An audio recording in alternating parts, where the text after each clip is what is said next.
Hi. 2025 has been a pretty good year for gaming.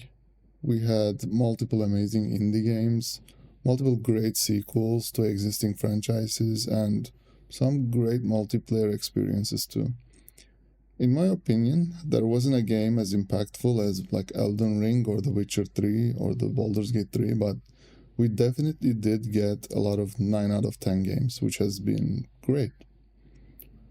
Now the Game Awards is upon us, and out of all of these games, the 6 nominees for the Game of the Year has been announced. 2 of the announced games are console games, therefore they don't have Steam data. And this might be a hot take, but I think for a console game to be deemed the Game of the Year over multi-platform games, it needs to make a real big impact for me. Games like Breath of the Wild, The Last of Us, and Red Dead Redemption 2 are good examples of this. These are more than games, they are entertainment phenomena. So they sell consoles by themselves, basically. I don't think Donkey Kong Bonanza or Death Stranding 2 are of that caliber. So they are out of scope for this video anyway because they don't have Steam data. I'll focus on the other 4. 3 of these games were highly anticipated sequels of very highly regarded franchises. Kingdom Come Deliverance and Hollow Knight's first games have sold over 10 million copies. The reports I could find suggest Hades also sold over 1 million copies. So these already had a lot of hype around their releases. And by the way, I can't believe how cheap they priced the Silk Song. Despite all of this hype, I think this game could easily be sold for $30 or $40. Expedition 33 kind of came out of nowhere and it immediately captured a lot of well-deserved attention. The art style, the music, the characters, the story, it all made it appealing to a wide audience.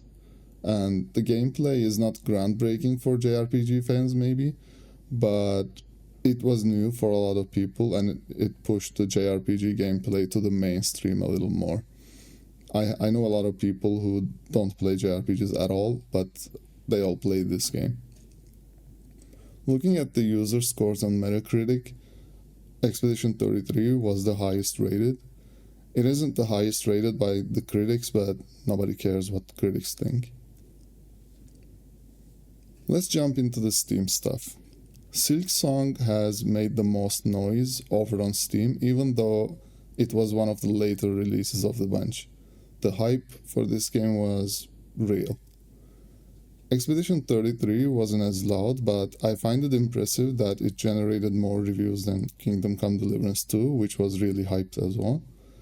I don't know if it has sold better, but I think it is creating more conversation. Hades 2 has a smaller audience and it is the latest release of the Nominees, so it naturally has fewer reviews as of today. I looked at how much people play each game before leaving a review, and as expected, Hades and Silk Song are shorter experiences compared to Kingdom Come and Expedition 33. These are the peak concurrent player numbers on Steam. Silk Song absolutely bodies the other nominees in this metric. I think their pricing strategy plays a part in this, and they could easily sell this game for double the price in my opinion. But the low price and the hype combined gave them a decent player base at launch, and Hollow Knight was one of the best rated games on Steam ever, so this is well deserved. The situation between Kingdom Come and Expedition 33 is interesting here. Expedition 33 has more reviews, but Kingdom Come has double the peak concurrent players. I think this is down to hype.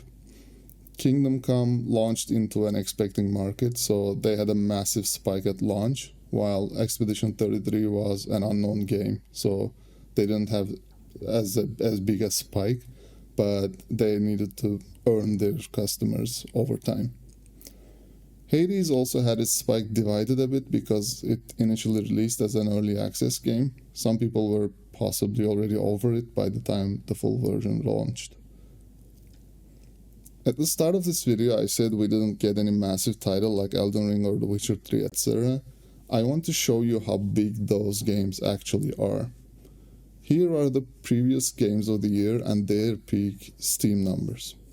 I know Black Myth Wukong didn't officially win last year, but I wanted to put it here because 1, Astrobot isn't on Steam, and 2, I think Wukong was wrapped last year.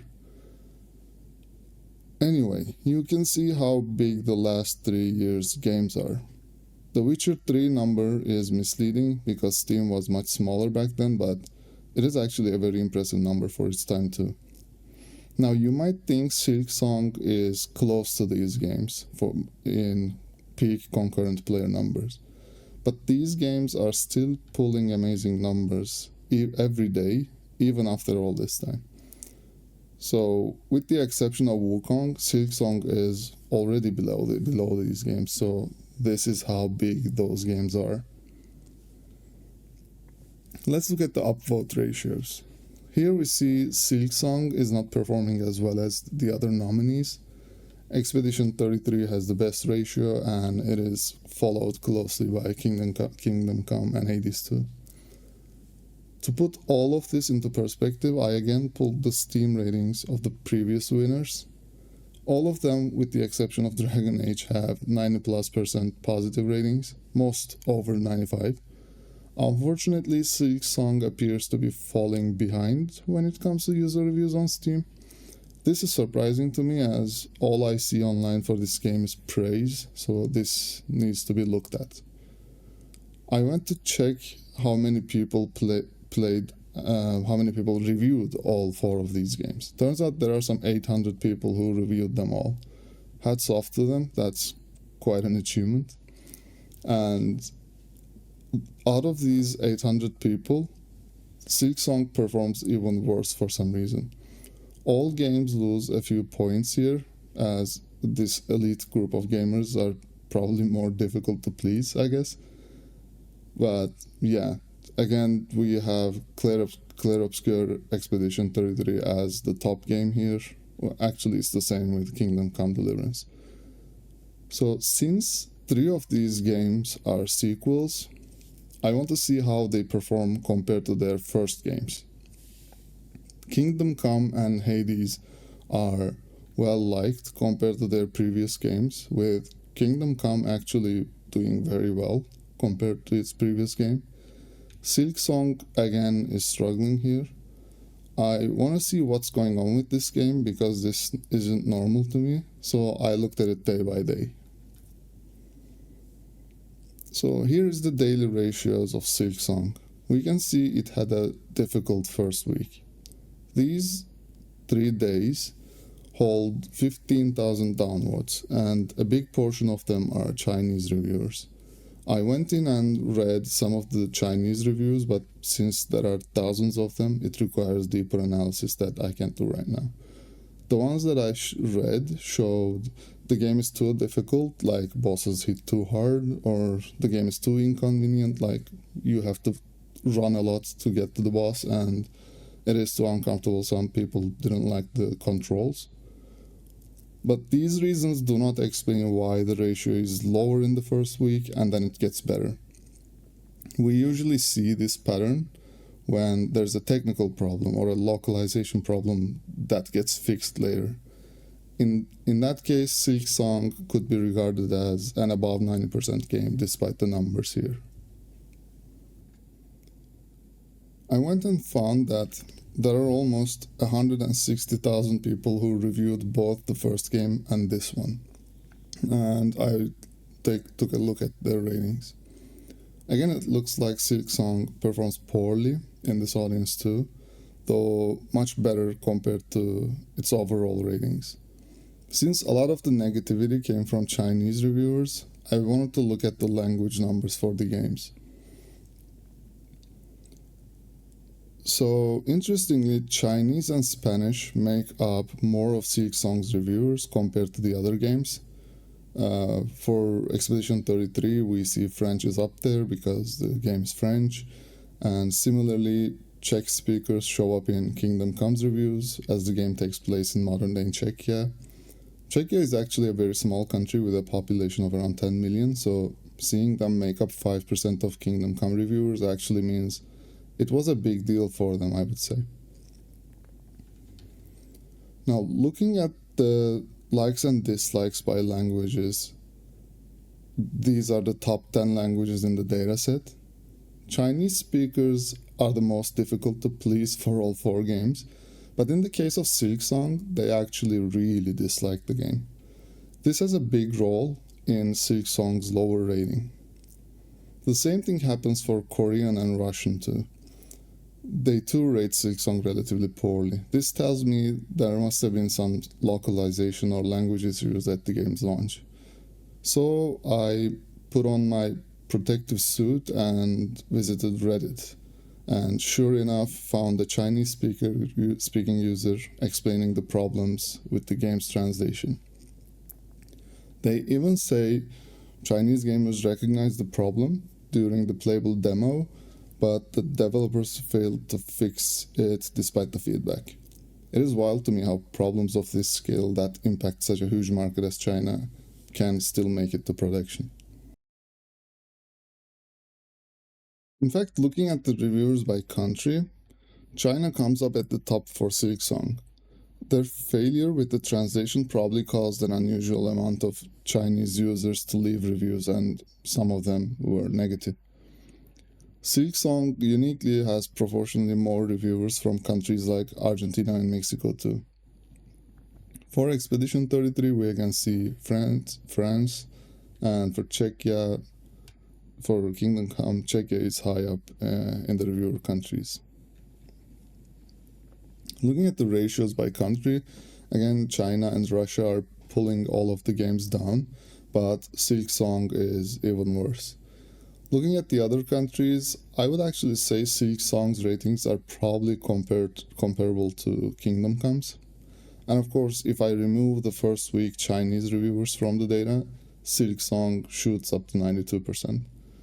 This would be the same ratio to look at if you are a non-Chinese gamer trying to understand if the game is good, and this is actually what Steam will show you in the store page. They filter the reviews by language relevant to you automatically. My numbers aren't exactly the same as what you see on Steam page because I take all of the reviews into account. On to my final thoughts. All 4 games are very good.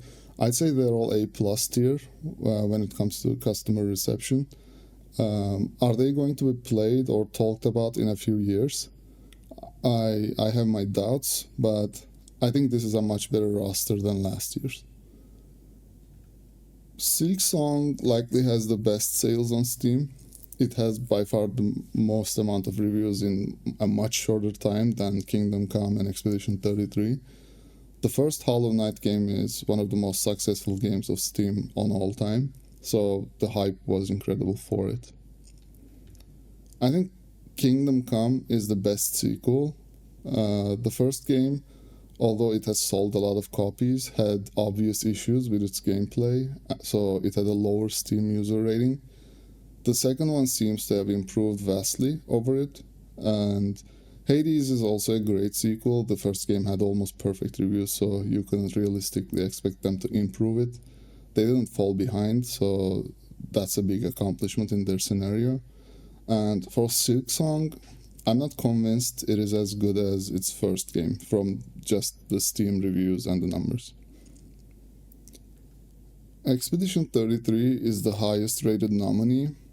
It is simple for them, really. The only element I think one might dislike about the game is the turn-based combat. If you go into it knowing that you like turn-based combat, I don't see any other reason to dislike the game, honestly.